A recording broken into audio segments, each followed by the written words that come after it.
Boa noite a todos. Obrigada pela presença de vocês, estarem aqui com a gente essa noite. Como a maioria deve saber, nós estamos aí no movimento do Esquenta do CBGPL, que é o Congresso Brasileiro de Gestão, Projetos e Liderança. E aí a gente vem com alguns encontros semanais todas as quartas, às 8 horas. Essa semana a gente tem a honra de ter o José Finocchi aqui com a gente, tá? Onde ele vai falar de hiperfluxo, da inteligência artificial. Mas antes disso, eu tenho um recadinho bem rápido aqui para vocês. Convido todos a acessarem e conhecer um pouco mais sobre o PMI, tá? Acesse as nossas redes, nós estamos no Instagram, no LinkedIn, no Facebook, então tem aqui o nosso QR Code para quem não conhece, vale a pena entender um pouco mais de como é o Instituto. Trago aqui algumas referências para vocês, tá? Que é uma das instituições referência mundial em gerenciamento de projeto, onde temos aproximadamente 3 milhões de profissionais em todo o mundo, tá? Somos referência também em guia de gerenciamento de projeto, amplamente reconhecido pelas instituições e nos países, tá? E temos uma certificação internacional, onde até hoje ela tem uma relevância muito importante para o mercado não só brasileiro, mas internacional também.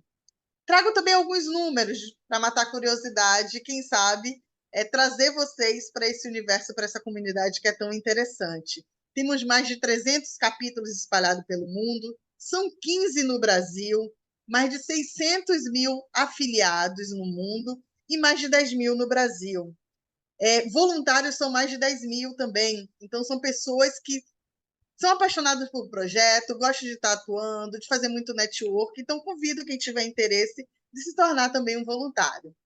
Como eu disse, a gente já teve algumas palestras realizadas, né? Aqui nós temos a agenda completa, que nós teremos até o dia 24 de abril.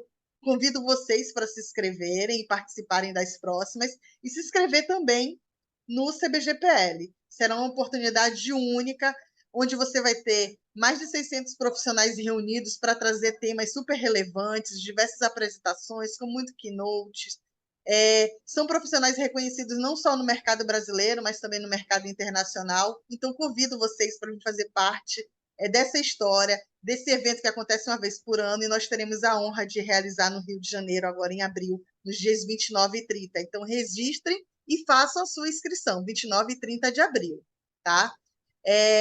Agradeço, Finóquio, pela sua participação, seu tempo de vir contribuir aqui com a gente e trazer assunto tão relevante que todos têm tanto interesse. Muito obrigada e está com você a palavra. Sejam bem-vindos, pessoal. Aqui a gente está fazendo um esquenta para o maior congresso de gerenciamento de projetos do Brasil. Eu posso dizer, pessoal, que é uma grande oportunidade de networking. Eu sempre gostei muito de participar do Congresso Brasileiro de Gerenciamento de Projetos, porque eu encontrava meus amigos lá. E eu, às vezes, sendo bem sério com vocês, não dava nem tempo, era tanta troca de networking que não dava tempo de assistir todas as palestras ou assistir plenamente as palestras. É um grande encontro. Esse ano vai ser no meio do Brasil, né? Assim, uma cidade acessível no Rio de Janeiro, acessível porque também está no Santos Dumont, então a logística vai ser bem legal e fácil para todo mundo. Bom, vamos lá. O tema é o tema do século XXI, a inteligência artificial. Se o tema do século XX foi a eletricidade, o tema do século XXI é a inteligência artificial, vocês podem ter certeza disso, vai transformar significativamente a nossa vida. E nós, gerentes de projetos, estamos profundamente afetados por isso daí, né? Eu vou aqui no. Eu gostaria muito de ser interrompido, porque a gente vai ter um número de pessoas suficiente para a gente poder dialogar com as pessoas, porque afinal isso aqui é um esquenta, é um bate-papo, né? Então não espere que eu vim aqui para fazer uma apresentação super contínua. Eu quero ser interrompido, eu gostaria de tirar dúvidas que vocês têm, né? Quais são as principais dúvidas? Acho que isso é mais relevante do que fazer uma apresentação contínua.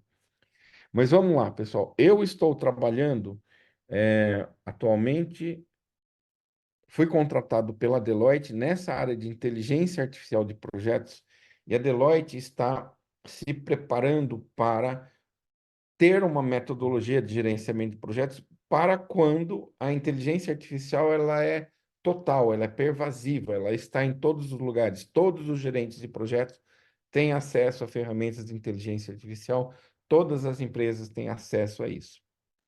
Quando isso acontece, a maneira da gente gerenciar projetos muda, porque algumas coisas que a gente faz nós faremos mais fácil.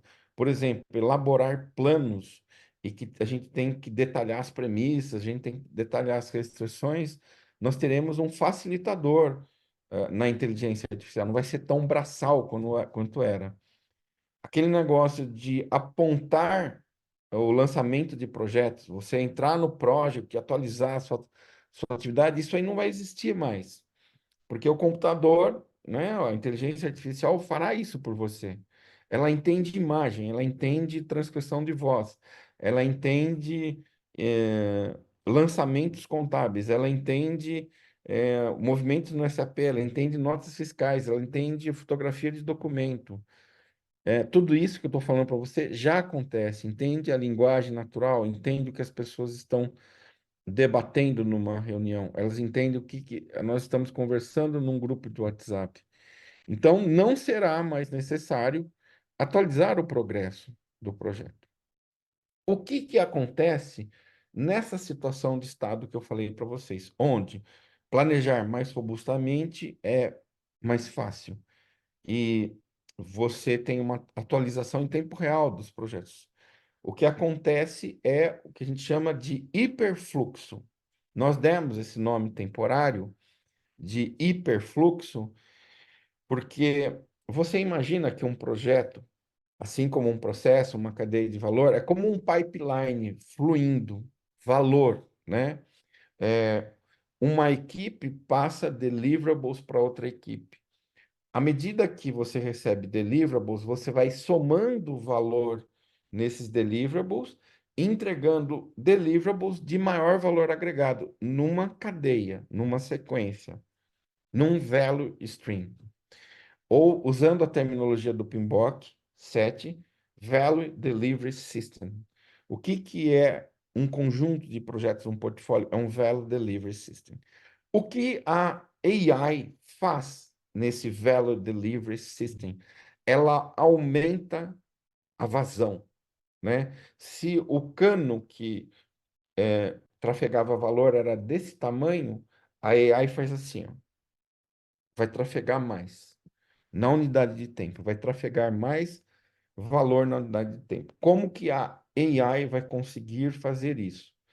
Ela vai diminuir o lead time das atividades, que vão ser automatizadas, robotizadas, ele vai diminuir o prazo e ele vai sincronizar os pares cliente e fornecedor que existe na cadeia de valor. Quando o nosso amigo Taishi Ono, criador do Lean, ele estudou a fábrica da Toyota para criar o modelo Lean, que inspirou o gerenciamento ágil. O que é gerenciamento ágil de projetos? É uma cópia com nome trocado de um negócio que se chama Lean. Eu sinto muito as pessoas que são aficionadas pelo ágil, elas não entenderam o que é isso. E sim, o modelo antigo do PMI, ele não contemplava fluxo. Ele não contemplava essa coisa que o Taishi Ono inventou, que é a sincronização entre os pares cliente e fornecedor. Quando a gente está num projeto, eu faço algo e eu produzo um deliverable e eu entrego ele em fluxo para você, em unidades de tempo para você. Se você quer gerar mais valor, você sincroniza o meu trabalho com o seu trabalho. E nós sincronizamos todos os trabalhos. Isso significa o quê? O projeto vai ser terminado em menos tempo, vai gerar muito mais valor em menos tempo. Nós conseguiremos fazer muito mais projetos. Isso se chama hiperfluxo. Só que o hiperfluxo, ele não é só isso. Por quê? O hiperfluxo, se a gente contar para as empresas que elas vão fazer mais em menos tempo e elas decidirem que elas não precisam das pessoas, o mundo vai entrar em colapso. As pessoas não terão emprego. O que nós precisamos, isso é necessário que aconteça, isso é extremamente necessário que aconteça, é que com esse tempo ganho e com esse valor ganho, as empresas façam mais projetos. Então, isso é o hiperfluxo. É você também ter essa consciência social que com o ganho você precisa fazer mais. Porque se você, eu quero fazer a mesma coisa que eu fazia, o mundo vai acabar, né? Todos nós seremos desempregados e vamos viver numa sociedade tipo Mad Max. Assista aquele filme Mad Max, o pessoal lá naquela utopia ao contrário, né? Então, hiperfluxo, nós temos que também olhar o aspecto da responsabilidade da inteligência artificial. É preciso ter uma inteligência artificial responsável, né? Alguma pergunta sobre isso? Eu paro um momentinho para vocês poderem alguém fazer uma pergunta. Se você quiser, ah, Eu tenho. tem. Sim. Eu fico aqui refletindo você falando isso, e aí eu fico pensando na posição dos gerentes de projeto, PO, SM, times de projeto, né, diante disso. É, a gente vai conseguir entregar mais projetos, mas a gente precisa estar muito alinhado com tudo isso para que a gente tenha, de uma certa forma, serventistas adequado, porque senão perdeu a vez. Sim, Évila, e você está corretíssima. Num determinado momento, se você olhar daqui 200 anos no futuro, nós ainda seremos gerentes de projetos, só que fazendo muito mais. Se você faz projetos para fazer um carro, você vai fazer projeto para fazer uma estrela, entendeu? Para fazer um. Então, existirá sempre as funções de trabalho, de valor agregado. O gerente de projeto é um cara que coordena criação de valor. O que é um gerente de projeto? Existe um value stream, um value delivery system.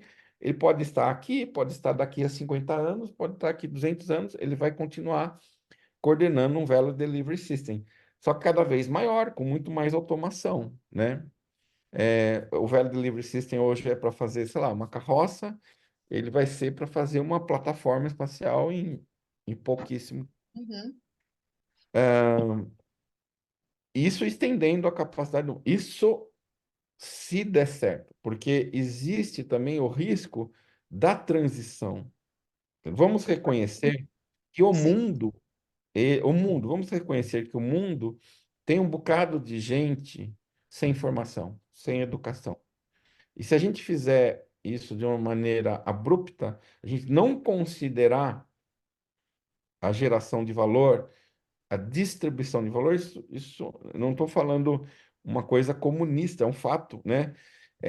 Se o mundo continuar concentrando valor, só vai ter o Elon Musk, o Mark Zuckerberg, o, o Jeff Bezos, vão ter eles Uhum. três, e todas as pessoas batendo na porta para entrar na fortaleza, né?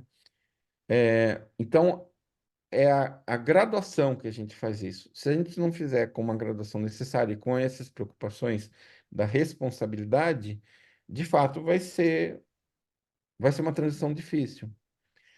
Mas eu digo para você, Évila, não tem jeito. É a evolução tecnológica. É a mesma coisa que eu voltasse lá em 1900 e falasse assim, não, parem, não, não, esse negócio de energia elétrica não, não pode ser. Vamos voltar à vela. Não existe como fazer isso. É a própria. Até tratando assim esse ponto que você traz, Finóquio, que só vão ter eles três e tal, e isso está um pouco também relacionado à ética, né? E aí a Ilana traz uma pergunta aqui que ela fala quais marcos já existem para regular o uso da inteligência artificial, né? Porque a gente precisa ter determinados limites, senão. A Europa fez um marco do uso da inteligência artificial.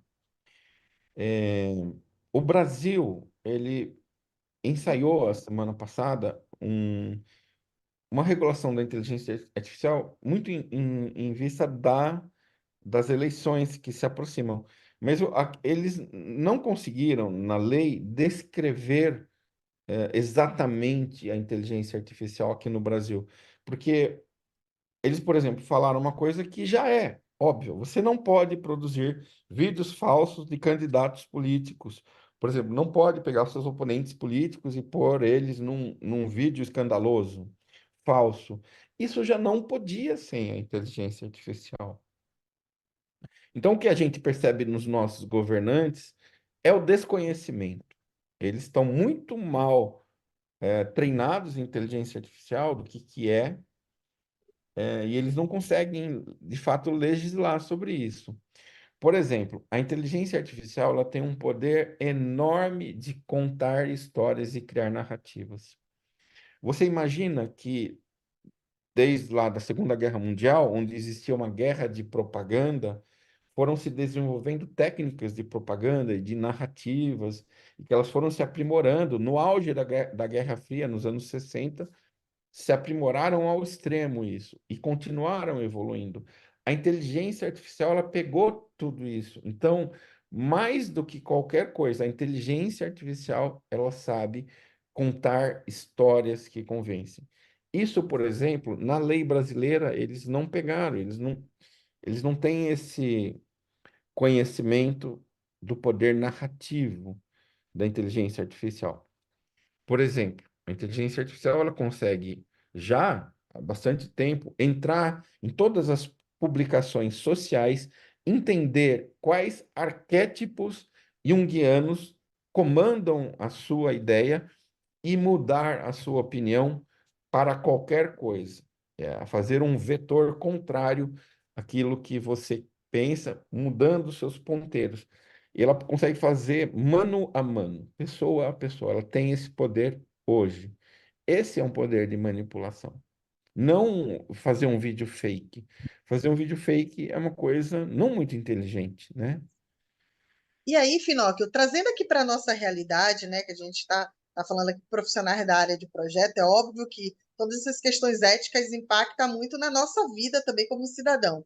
Mas aí o Leonardo Dias, ele traz uma pergunta que é a seguinte: minha dúvida é quais as habilidades o gerente de projeto vai precisar? E na sequência ele traz uma afirmação: a comunicação será menor, pois a automação vai substituir algumas interações. Ok. Eu concordo com isso daí. Mas eu acredito que no trabalho de gerenciamento de projetos, sempre vai precisar de supervisão. A máquina vai conseguir fazer muitas coisas sozinhas, mas ela precisa de alguém. Pensa em cada pacote de trabalho que eu tenho uma boa dose de automação. O que é um projeto? É um conjunto de pacotes de trabalho. E eu tenho uma boa dose de automação nesse pacote de trabalho. O que a inteligência artificial não faz no gerenciamento de projetos? Levar a culpa. Nunca isso será automatizado. Então, eu crio um robô e naquele pacote de trabalho ele faz tudo, inclusive levar a culpa. Não, a inteligência artificial não faz isso. Existe alguém, lembra da matriz RACE? Responsible, Accountable, Consulted e Informed.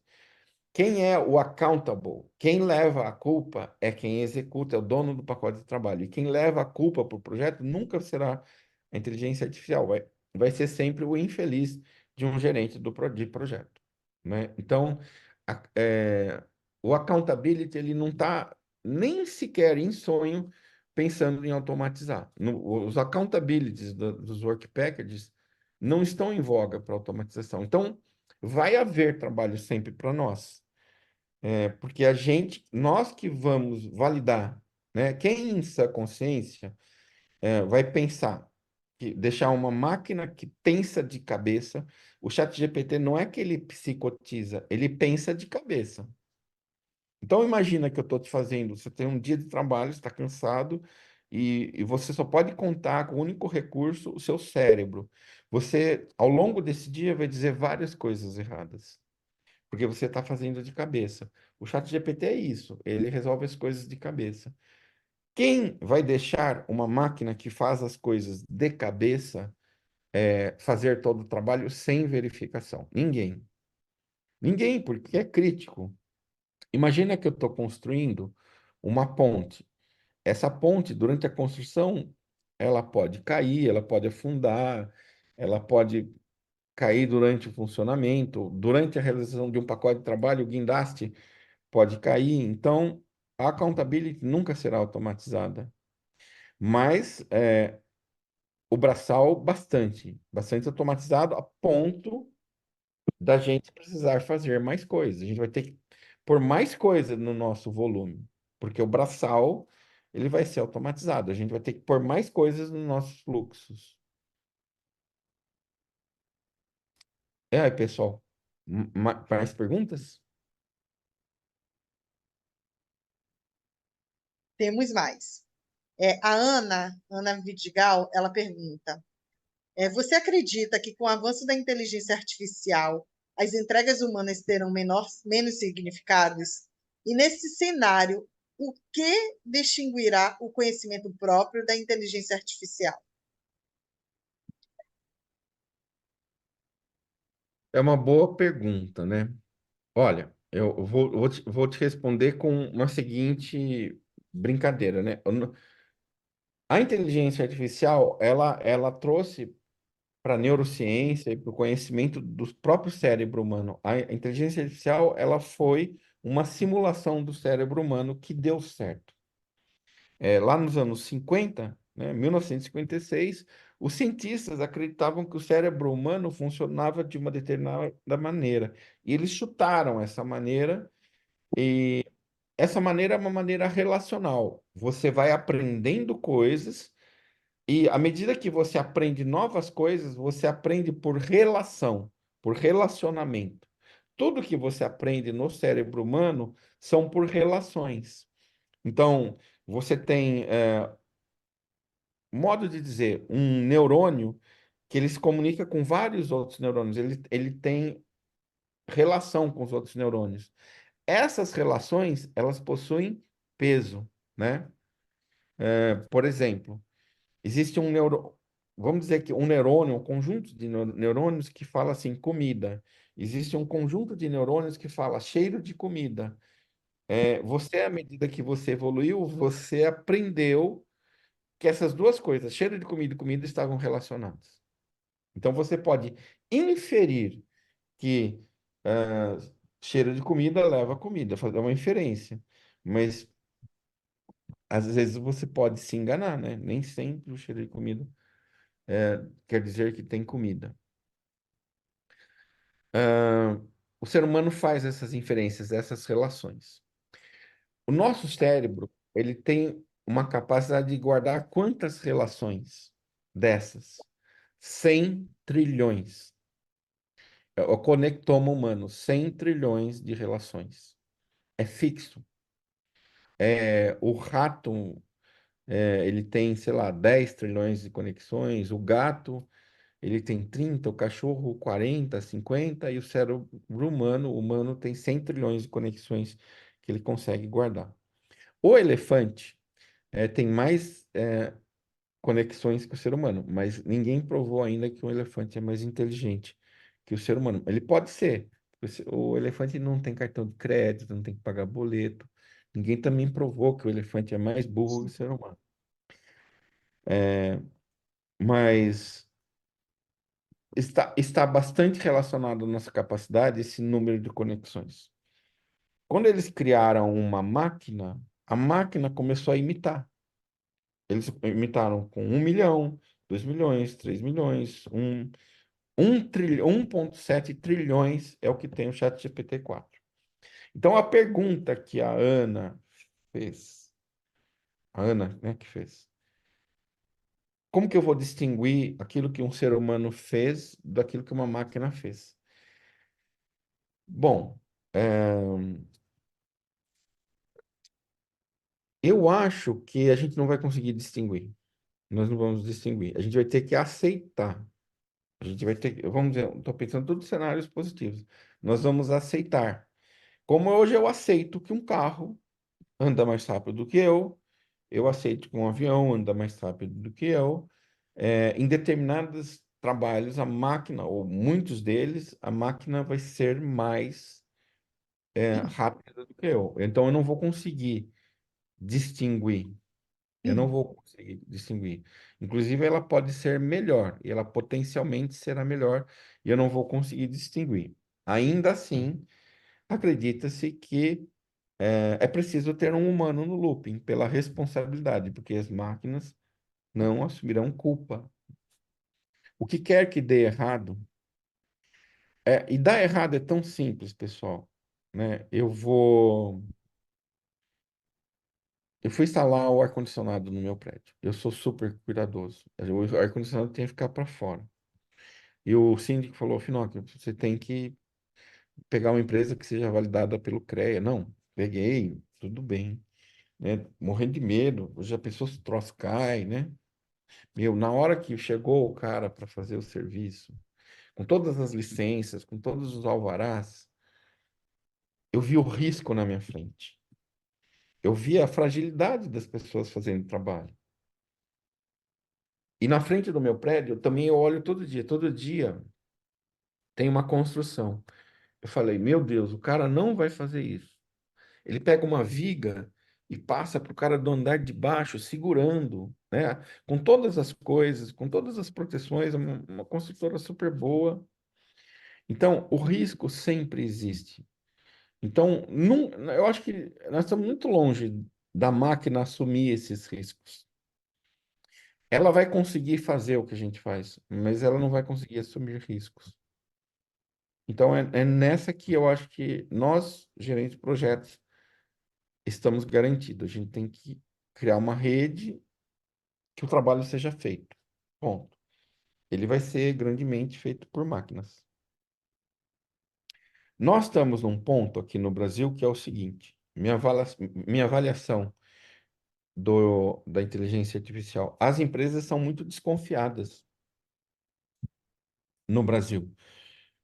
Por que que as empresas são desconfiadas? A gente vive numa sociedade que ela tem um nível de criminalidade maior do que na Europa, na Suécia, onde quer que seja, no Canadá, etc., né? Eu acho que a gente, nos Estados Unidos também, a gente tem um nível de criminalidade maior aqui, de coisas erradas. Quem não tem um tiozinho que levou o golpe no WhatsApp aqui no Brasil, o pessoal está falando isso lá fora. Aqui no Brasil, todo mundo já passou por isso e superou. Então, as empresas são desconfiadas aqui. Então, elas são tão céticas com relação à inteligência artificial. Isso, ao meu ver, isso dá um tempo maior para a gente. Talvez aqui no Brasil, dá um tempo maior. Mas é fundamental que eu acho que o gerente de projeto ele se capacite, né? Existem pessoas que elas nem entenderam a lógica das ferramentas, né? O ChatGPT é uma grande ferramenta, mas ele não é para você perguntar quando morreu o Ayrton Senna. Ele vai te dar uma informação errada, porque ele não é para guardar dados factuais. Ele é para fazer relações, comparações, subjetividade, para pegar o seu modelo mental e potencializar, né? Com relação às pessoas com quem eu treino de gerenciamento de projetos, eu entrego para elas primeiro um modelo mental. Eu tenho que ensinar para elas como que funciona esse modelo mental, para que depois elas vão no chat GPT. Um projeto, por exemplo, pode começar pensando no produto final do projeto. Você pode pensar num objetivo SMART e ao invés de fazer perguntas para o chat GPT, mostre o seu objetivo SMART, ruim como ele é, e fala para o chat GPT desafiar, fazendo ele perguntas para você. E você responde essas perguntas para o chat GPT. Uma vez que você disse isso, e você responde, você fala assim, ChatGPT, me ajuda a identificar os stakeholders. Eu quero que você, ChatGPT, perceba qual que é o valor que existe para cada um, qual que é a transformação significativa de valor para cada um desses stakeholders no futuro. E o ChatGPT lindamente te dá Isso é completo e é exaustivo? Não, ele te dá um cheiro do valor, do benefício muito grande. Aí, se você fala assim, ok, eu penso que um dia, quando eu implantar esse projeto, ele vai ter um produto e as pessoas vão usar esse produto. ChatGPT, eu quero agora que você pense nos usuários desse produto e descreva uma jornada de uso desse cliente, desse usuário, do produto final do projeto. E o ChatGPT, lindamente, ele vai do começo até o final, descrevendo a jornada, e você pede agora, nessa jornada, eu quero que você aponte features, requisitos, características que o produto deveria ter em cada etapa dessa jornada. E o ChatGPT lindamente te dá isso. Você pede para ele agora, ChatGPT, eu quero que você psicotize, que você coma um cogumelo mágico, que você fume maconha e que você tome LSD. Alucina mesmo. Eu quero que você pense em requisitos fora da caixa. E ele, de uma maneira alucinada, faz isso para você. Mas você percebeu que eu estou conseguindo fazer isso porque eu tenho um modelo mental? Você percebeu que eu tenho um modelo mental? Eu sei o que é benefício. Eu sei o que é produto final. Eu sei o que é jornada do cliente. Eu sei o que é característica de uso. Você percebeu que eu tenho um modelo mental? Então, quando eu ensino as pessoas a usarem o ChatGPT, eu tenho que prepará-las para um modelo mental. O ChatGPT só vai deixar esse modelo mental mais forte. Eu tenho que, por exemplo, falar para o ChatGPT que existem pessoas da equipe e que eu, o gerente, controlo essas pessoas da equipe. Não é uma palavra feia, controlar. Significa que eu, gerente do projeto, modifico as agendas. E tem pessoas que são externas, que eu não controlo. Eu, como gestor, não tenho ação sobre elas. Então, são os stakeholders externos. Aí eu digo para o ChatGPT, eu quero, por exemplo, nos stakeholders externos, que você me ajude a identificar o que potencialmente pode ser o interesse deles, a favor, alinhamento a favor e contra. E se tem algum alinhamento contra, você pode me dar ideias de como que eu poderia fazer para responder? Eu posso, com um modelo mental, saber que risco é algo que acontece no futuro. Não existe risco no passado. Risco é algo que acontece no futuro e que você não tem certeza que vai acontecer. As coisas que são 0% de chance de acontecer não é risco. E aquilo que é 100% de chance não é risco.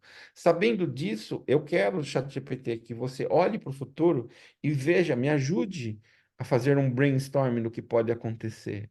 E o ChatGPT lindamente te faz isso. Você sabe que na hora que você fala um risco, todo risco ele tem uma causa.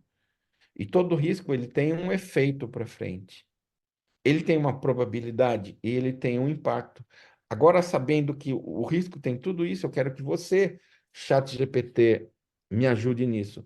Você percebeu que de nada adiantaria se eu não tivesse conceito de risco?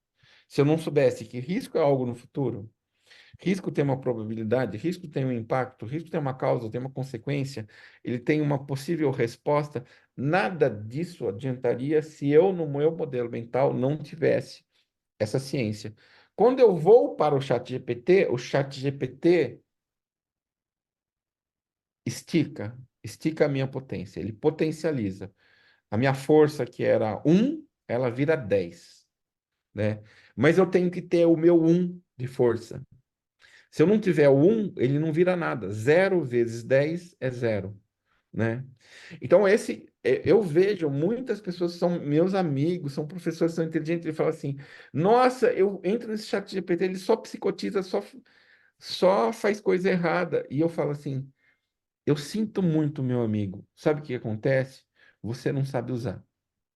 Você não sabe usar. Você não entendeu a alma da ferramenta, que é um multiplicador. Ele não é um realizador. É a mesma coisa assim. Eu tinha um amigo que ele falou assim: eu tô com raiva, eu tô com vontade de quebrar esse chat GPT. É a mesma coisa que você vê uma criança jogando os patins no lixo, só que é uma porcaria, só que só fez me machucar e jogou os patins no lixo. Você não sabe usar os patins. Esse é o fato. Essas pessoas que estão reclamando, elas não podem usar, porque eu uso todo dia. E o negócio é fantástico. Por que que elas estão reclamando? Elas estão perguntando, ChatGPT, quando morreu o Ayrton Senna? Sendo que ele não é um banco de dados. O ChatGPT, se vocês querem saber, como eu falei, o cérebro humano, ele é um conectoma, ele só tem relações, ele só tem neurônios e tem ligação entre os neurônios, essas ligações têm um peso dado pela eletricidade, ok? O ChatGPT é exatamente a mesma coisa, uma cópia, ele tem conceitos ligados com outros conceitos. Onde que está no seu cérebro? Eu vou abrir o seu cérebro e ver onde que está escrito que o Ayrton Senna morreu no ano tal, na data tal, na curva do Tamburello. Onde que está escrito em caracteres ASCII2 isso no seu cérebro? Não está. Não está. Essa informação ela está distribuída em desses trilhões, sei lá, 1 bilhão, 1 trilhão de neurônios. Ela está relacional lá dentro. Lá no ChatGPT só existe informação relacional. No ChatGPT só existe 1,7 trilhões de números de ponto flutuante, que é o peso das relações, só isso. Não existe outra coisa. Não existe um único texto lá dentro. Pinocchio, você vem trazendo aqui tantos insights, né? E aí vão surgindo diversas perguntas. E tem Sim, duas aqui que elas estão relacionadas, mas de uma fala sua um pouco anterior, onde você falava das empresas serem desconfiadas. E aí o Júlio traz aqui como as empresas devem tratar a questão de confidencialidade dos seus dados para o treinamento da inteligência artificial. No chat GPT, por exemplo, é aberto é, e informações sigilosas das empresas podem ser expostas. E aí, na sequência, falando dessa questão da, de ter informações, né, sigilosas que podem ser compartilhadas, a Vivian fala também que as empresas, algumas empresas fornecem, né, chat com IA e usam uma tag ali identificando que aquele conteúdo foi gerado pela inteligência artificial. Então, acho que isso também está muito associado assim, a questões éticas, né? De trazer que aquilo ali foi um conteúdo que não foi gerado por uma mente humana, e sim, na verdade, conciliando esses dados. E aí eu queria que você discorresse a respeito. certo. O ChatGPT, ele não consegue copiar nada textualmente. Por exemplo, você está fazendo uma proposta comercial do valor 12.432 para um cliente e alguém vai entrar no ChatGPT e vai copiar essa informação. Não, isso aí não existe, porque o ChatGPT, ele não guarda esse tipo de informação. Ele guarda informações semânticas. Ele aprende a fazer coisas. O que que nisso pode acontecer de errado na sua empresa? O que vai acontecer de errado mais direto? As coisas que a sua empresa faz, o chat GPT vai aprender a fazer. Então, as pessoas não vão precisar da sua empresa. Elas vão recorrer ao chat GPT, que vai saber fazer tudo o que a sua empresa faz, né? Esse é o desafio. O ChatGPT não vai copiar coisas, ele não copia coisas, não copia texto, não copia informação, não diz quem são, ele não diz informações factuais, que você tem o cliente X, Y e você gastou, etc. Não serve para isso, ele não faz, né? Ele nem consegue, você nem consegue modificar.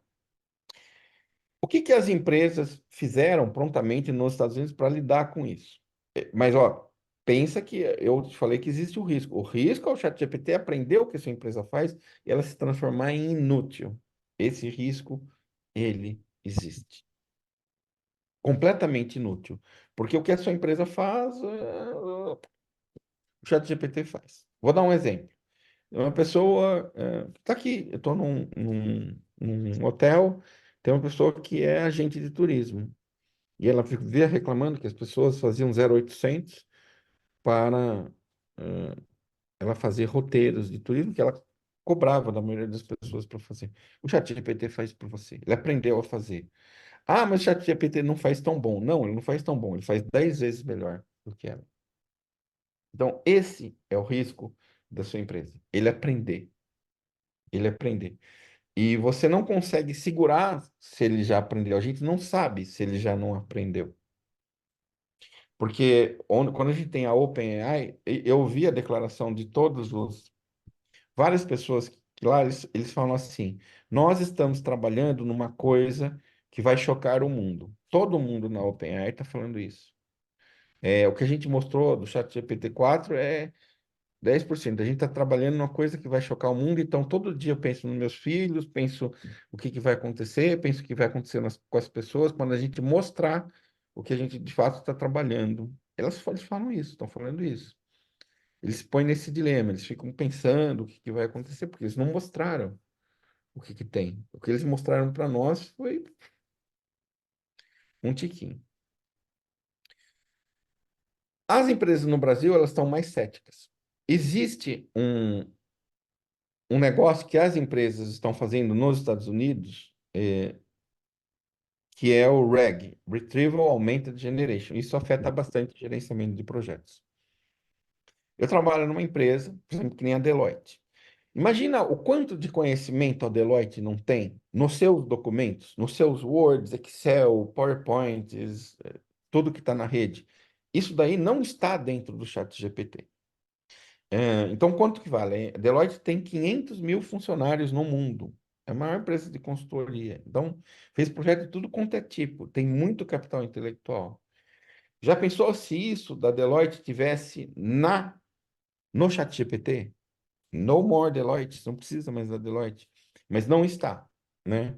Mas a Deloitte, ela pode vetorizar, ela pode criar bancos de dados vetoriais, pegar o seu conhecimento, transformar ele num formato digerível pelos chat GPTs, pelos Large Language Models, seja eles qual forem, né? Gemini, todos eles, né? E esse banco de dados fica interno, fica só armazenado interno. Ele faz chamadas do chat GPT, mas não tem acesso ao que está internamente. Então você tem a força do chat GPT, você compõe isso com o seu banco de dados interno, então ele fica um chat GPT premium, que ele sabe tudo que o mundo sabe, mais as coisas, todas as coisas que a sua empresa sabe, com muita inteligência, porque quando eu tenho, cá entre nós, estou numa empresa gigantesca, eu quero saber, é um rio de dados, né? Quem que leu todos os projetos para saber? A inteligência artificial, ela consegue ler todos os projetos e identificar em qualquer projeto do mundo algo que tenha similar no seu projeto. Ela consegue fazer isso. E ela consegue fazer internamente. Essas aplicações se chamam RAG, né? Eu vejo que as empresas, a empresa que está mais avançada nisso, por exemplo, é a Petrobras, a empresa do Rio de Janeiro, eles estão trabalhando no seu Retrieval Augmented Generation, né? De você ter um banco de dados interno e mais o ChatGPT. Pelo que eu vi, o pessoal publicando no LinkedIn, a caminho disso daí. O gerente de projeto vai usar muito isso. Nós usamos muito pouco o capital intelectual dos projetos. A gente vai usar cada vez mais. A gente não vai ter medo, né? Isso as empresas já perceberam, né? De tecnologia perceberam que não pode roubar sua informação. Sua informação é sua. Ela vai estar lá num formato acessível pela inteligência artificial interno, que não vai ser roubado. É isso daí. É, mas enfim, não. Três coisas. Ele não copia coisas, dados da sua empresa, nem tem condições para fazer isso, não teria nem como armazenar. É, ele aprende, você tem que estar preocupado que ele aprenda uma competência, a inteligência artificial aprenda uma competência obsolete a sua empresa. Existe a maneira da empresa trabalhar internamente seu capital intelectual, vetorizando, transformando num formato que a inteligência artificial plenamente acessa todo o capital intelectual da sua empresa, de todos os projetos, né? É isso.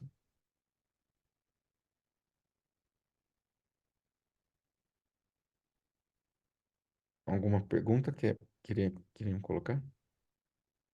Ai, tem tantas perguntas aqui. Uma delas aqui que eu achei interessante é porque você vem falando de tudo que vai ser necessário para o futuro, para as empresas. Você deixaria assim alguma dica, por exemplo, de como esses os gerentes de projeto precisam se desenvolver, né, para se tornarem aptos a aplicar inteligência artificial nos seus projetos? Se eles precisam focar em ferramenta, testar essas ferramentas no dia a dia. Estou até complementando aqui um pouco a pergunta que o Júlio trouxe, né? E aprimorar as possibilidades de aplicação. O que ele precisa desenvolver, fazer? O que você traz assim, de dica? Tá. Ó, eu quero que vocês pensem junto comigo. Vamos fazer uma volta no tempo? Eu estou em 1986 no Brasil e a IBM lançou um tal de IBM PC. Tem dois gerentes de projeto. Um que tratou de aprender sobre os microcomputadores. Inclusive, em 1986, tinha uma coisa chamada planilha de cálculo nesse microcomputador. Ele tratou de entender isso aí, como é que fazia, coisa e tal. E tem outro que falou: não, eu não vou. Esse negócio de computador é besteira. O negócio é tudo mainframe IBM. Qual que se deu bem? O que pensou nos microcomputadores ou o que ficou lá no mainframe IBM? O do microcomputador. Agora vamos um pouco mais para frente. Vamos para 1990. Tinha um negócio chamado internet, né? E tinha as pessoas falaram que ia ter um negócio chamado comércio eletrônico, que as pessoas iam vender pela internet. Teve um carinha que acreditou nisso, investiu nisso. E teve um carinha que falou: não, nunca que as pessoas gostam de comprar ao vivo, elas gostam de sentir a sensação de estar ao vivo. Nunca vai acontecer isso. Quem que se deu bem? Foi o cara que acreditou no comércio eletrônico ou que não acreditou? Teve uma época, pessoal, que eu trabalhava na Ciba-Geigy, em 1994, as pessoas tinham um tijolão, né? E teve um cara que falou: não, vamos dar para força de vendas, vamos dar esse celular. Não, o cara falou: não, que celular? Que imagina, dá para eles esse negócio e nunca vai. Esse negócio de celular nunca vai pegar. Imagina a pessoa ficar transportando o negócio para tudo quanto é lado. E esse negócio custa muito caro aí. Não, quem que vai ter? Ninguém vai ter, só milionário. Quem está em Miami que compra esse startup da Motorola. Só milionário. Para que isso? Não precisa, ninguém tem. Não vai ter isso aí, não vai ter. Quem que tenha dois gerentes de projeto, o que acreditou no celular e o que não acreditou, qual que deu certo? Então, essa pergunta não é muito difícil de eu fazer. Tem inteligência artificial. Tem dois gerentes de projeto. Um não acredita nisso, o outro acredita e estuda e vai lá e faz curso e domina. É óbvio que nós estamos num momento de virada igual desse, da internet, desse momento que eu vivi, né? Que eu vi os dois gerentes de projeto, eu vi o que foi pelo caminho e o outro que não foi por outro, né? Por exemplo, posso falar que eu trabalhava nessa época, quando surgiu os microcomputadores, era lixo quem trabalhava no microcomputador, era a escória. A escória trabalhava com microcomputação. Você falou assim: eu tô no mainframe IBM. Cara, nós estamos aqui, vocês são um lixo.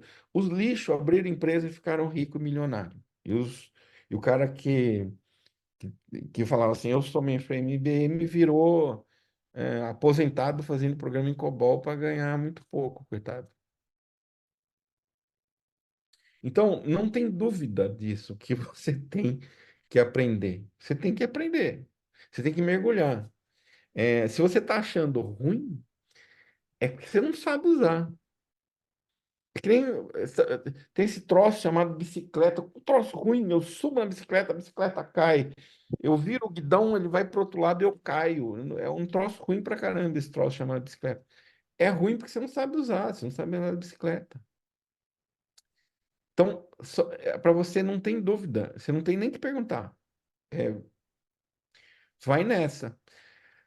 O que vai acontecer com a humanidade? Então, vamos lá. Hiperfluxo. Hiperfluxo é o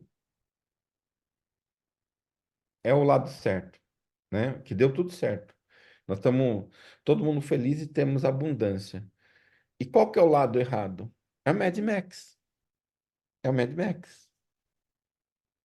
Nós todos temos que lutar como ser humano para que seja o hiperfluxo, que não seja o Mad Max.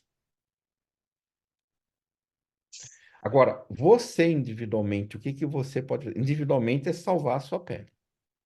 Individualmente mergulha, estuda, faz curso, fuça.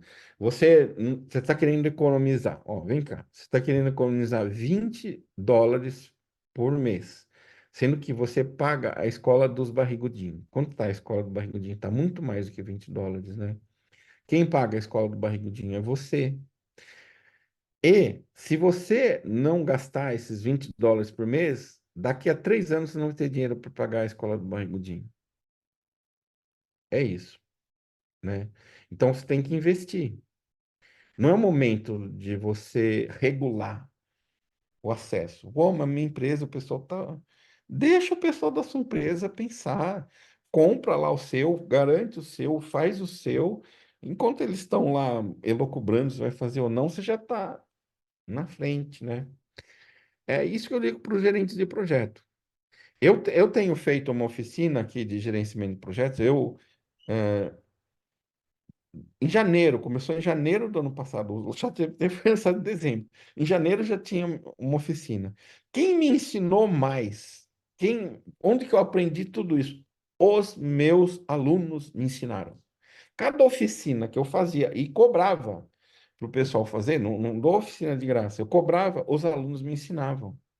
Ah, como que faz isso? Faz isso, eu fui aprendendo. E agora eu estou ensinando para outras pessoas. É, você não tem alternativa. É mergulhar. Mergulhe em todas as fontes possíveis e imagináveis, nas boas e nas ruins. Mete as caras. Como que eu posso usar? Como que eu faço isso? Fotografa uma nota fiscal, transforma a nota fiscal em JSON, né, em formato JSON. É, para de digitar nota fiscal. Eu fui numa empresa de energia, o pessoal, coitado dessa empresa, tá tão ferrado, né, com essas crises energéticas. Mas o gerente de projeto, ele digita a nota fiscal uma por uma. Você pega aqui no chat GPT, fotografa. Você fala para ele, digita para mim, eu não quero digitar. Ele fica lá uma por uma, digitando. Estamos em 2023, ele estava fazendo isso. Então, mete as caras, pessoal. Mete as caras. Como que eu fotografo uma nota fiscal e ele digita? Ele transforma num formato CSV, JSON, num formato que eu aproveito sem digitar nada, né? Oh, mas a empresa não está patrocinando. Esquece a empresa. Esquece. Esquece a empresa. A empresa, no seu tempo, ela vai ter que se preocupar com isso. Ela vai ter que se preocupar com aquilo que eu falei, né? Ela tem que continuamente agregar valor.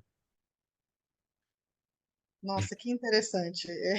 É, aqui a gente tem um comentário assim, né, da Johan falando. Que aula maravilhosa, professor. Pode indicar onde encontro mais conteúdos relacionados ao assunto? Nosso tempo é muito curto, então a gente ainda tem diversas perguntas aqui que depois eu vou até compartilhar com você pelo WhatsApp, se você puder responder, para eu passar depois para o pessoal. Mas onde encontrar mais assuntos, né? Onde eles podem buscar coisas para se desenvolver e estar cada vez mais inserido nesse universo da inteligência artificial. Eu participo da comunidade de gerenciamento de projeto há muito tempo. E eu, por decisão, eu achei que eu tenho que... Eu comecei a oferecer cursos, sabe que eu dava curso de PM Canvas, PM Dome, TACT. Eu acho que a minha parte social é ensinar as pessoas, por exemplo, a usar o ChatGPT em gerenciamento de projetos e no PMO. Se vocês se interessarem nisso, é pelo WhatsApp que você vai na matrícula. Não é o robô que vai responder, é 11 97575 2244. Acho que o pessoal já colocou aí. Isso, nós colocamos algumas vezes aqui no chat. Todo mês tem uma oficina de ChatGPT e PMO. Mas onde que eu buscaria informação? Eu acho que a número um, sendo sincero com vocês, no YouTube. E procurem em inglês. Porque o Brasil ele tem um delay. As coisas, infelizmente, elas acontecem lá, passa 1, 2, 3 meses. esses meses, 10% do que foi publicado em inglês vem aqui para o Brasil. Então, tem muito material de graça no YouTube. Tem muito material, obviamente que a Udemy, esses cursos custa R$ 24, custa R$ 20. São cursos baratos, né? Talvez não tenha um curso tão específico que fale sobre o uso e gerenciamento de projetos no PMO, mas online tem muito recurso. Eu acho que o número um é o YouTube. Número dois seriam as plataformas online. Vou contar para vocês o que que aconteceu com as universidades. Elas foram atropeladas, né? Eu tenho vários amigos que estavam fazendo mestrado em inteligência artificial. Aí no dia 30 de novembro, imagina, o cara está fazendo um chat social lá, ou alguma coisa assim, né? Um chat para fazer ajuda, e de repente uma empresa publica um negócio que é 1000 vezes, 1 milhão de vezes melhor, né? Então deu uma atropelada no pessoal das universidades. Eles ficaram meio desconsolados, acho. Eles estão tentando achar a porta do banheiro, né? Então vai demorar um tempo ainda para as universidades pegarem isso. O problema é que a velocidade está muito grande. Então por isso que eu falo para vocês, YouTube, livros, ó, os livros são fantásticos, né? Por exemplo, um livro que eu aconselho para vocês lerem do Mustafa Suleyman. Mustafa Suleyman foi o fundador da DeepMind, aquela empresa inicial que fez o jogo de Go, depois fez o AlphaFold, fez um monte de coisas. Ele escreveu um livro. O livro dele eu acho muito legal porque ele fala do ponto de vista da economia, do trabalho, da mudança social. Ele não fala coisas técnicas, mas ele antecipa o que que vai acontecer. Então, The Coming Wave chama, a próxima onda, ou chama Próxima Onda. Mustafa Suleiman. Existem livros fantásticos, novos, né? Os livros que falam sobre ChatGPT são novos. Procurem os livros novos. Assim, é em livros, é no YouTube, são em cursos como o curso que eu estou dando. É isso.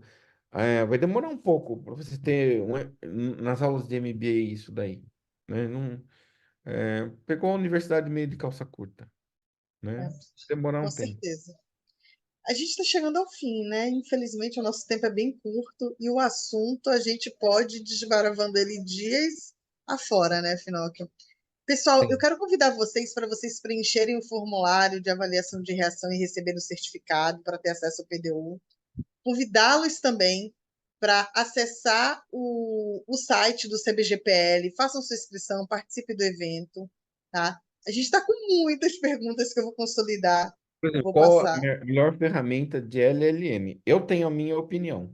Se você quer saber, eu acho que ainda ninguém provou que o ChatGPT não é a melhor, né? Por quê? Eu falo assim, o ChatGPT ele está conseguindo fazer em escala. Se você visse o quanto tanto de pergunta, são bilhões e trilhões de perguntas que o ChatGPT consegue responder por dia. E nenhuma dessas plataformas conseguiu fazer nessa escala. Eles falam assim, em laboratório, a gente bate o ChatGPT, tá? Mas é, eu acho que ainda o ChatGPT está para ver. Nos últimos 15 meses, todo mundo fala assim: eu sou melhor que o ChatGPT, mas melhor que o ChatGPT sem que atender 1 bilhão de pessoas, na velocidade que o ChatGPT atende. Então, eu acho que ele ainda é melhor. O Copilot, ele é, na minha opinião, o ChatGPT com uma casca diferente, né? Ele está dentro, ele vai ser muito útil. Eu acho que o Copilot vai por aí, porque nós, gerentes de projeto, a gente usa muito Excel, muito PowerPoint, muito Word, muita query, né? E o ChatGPT está dentro dessas ferramentas, desculpa, o Copilot está dentro das ferramentas da Microsoft. Eu acho que ele vai fazer bastante coisas mais legais.